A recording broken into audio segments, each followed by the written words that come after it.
پیارے بچوں، آج جو ہم آپ کے لیے کہانی لے کر آئے ہیں اس کا نام ہے شیر اور اونٹ۔ ایک بار ایک جنگل میں شیر رہتا تھا۔ وہ جنگل کا راجا تھا۔ اس کے دو ساتھی تھے، لومڑی اور چیتا۔ دونوں ساتھی شکار کرنے میں شیر کی مدد کرتے۔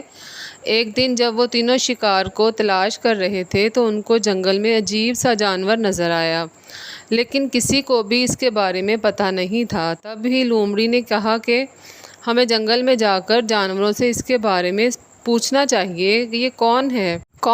تو کوے کو کہا کہ تم جا کر ان کے بارے میں معلوم کر کے آؤ۔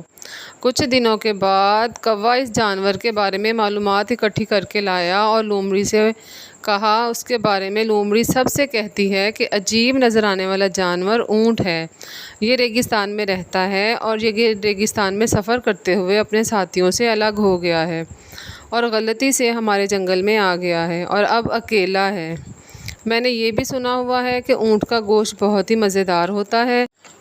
شیر سب سے کہتا ہے کہ یہ کسی بھی جنگل سے نہیں آیا ہے، یہ بھولے سے آیا ہے، اس لیے یہ ہمارا مہمان ہے، کوئی بھی اس کو نہیں کھائے گا۔ سبھی جانور اونٹ کو اپنا مہمان ماننے لگے۔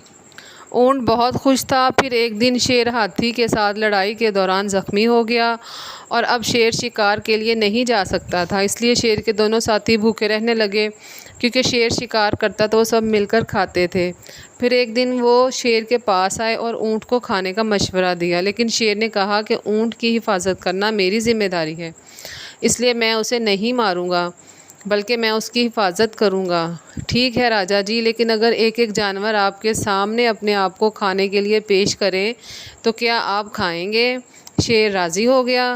شام میں ایک ایک جانور اپنے آپ کو پیش کرنے لگا، لیکن شیر نے ان کو کھانے سے منع کر دیا۔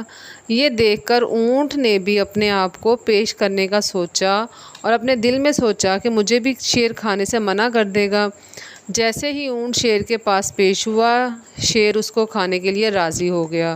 اس نے اونٹ کو مار دیا اور اس نے اپنے دونوں ساتھیوں کے ساتھ اونٹ کا گوشت خوب مزے لے لے کر کھایا۔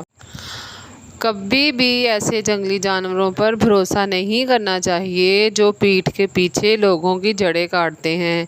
ایسے لوگ نہ تو انسان کے لیے اچھے ہوتے ہیں اور نہ ہی وہ جانوروں کے لیے اچھے ہوتے ہیں، اس لیے ہمیں ان سب سے بچ کر رہنا چاہیے۔ اللہ حافظ۔